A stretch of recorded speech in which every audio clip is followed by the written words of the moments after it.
Scotland's SNP administration has officially declared it will urge Holyrood to refuse legal consent for a new controversial post-Brexit trade bill, putting them on a collision course with Westminster.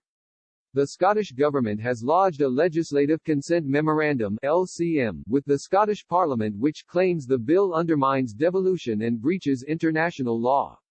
The bill, put forward by Business Secretary Alex Sharma ahead of the end of the Brexit transition period later this year, will protect UK trade, ministers say.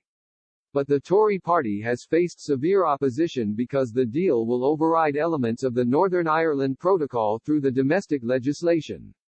However, Boris Johnson's government has pushed on with the UK Internal Market Bill regardless, and MPs are due to debate it in the House of Commons tomorrow.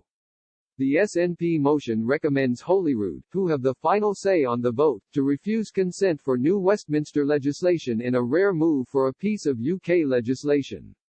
Scotland's Constitutional Secretary Michael Russell said today that the move was a defining moment that will determine both the future of the Scottish Parliament and whether or not the UK can be described as a partnership of equal nations. He added, UK government ministers have accepted the bill will break international law. It would be equally outrageous if they decided also to break the constitutional convention that the Westminster Parliament does not legislate in devolved areas without the consent of the Scottish Parliament. The UK's established constitutional rules mean that the consent of the Scottish Parliament is required for the UK government's internal market bill to proceed. If the Parliament refuses to grant consent, then that should kill the bill stone dead.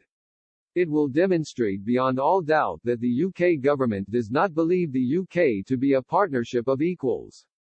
This bill opens the door to a post-Brexit race to the bottom and will mean democratic decisions of the Scottish Parliament on public health, environmental standards, food standards and a range of other key areas can be overridden.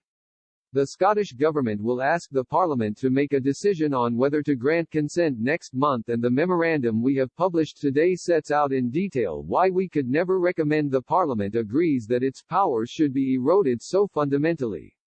It comes as European Commission Vice President Maroš Šefčovič has reiterated calls for the UK to withdraw provisions in the Internal Market Bill overriding the Brexit withdrawal agreement by the end of the month.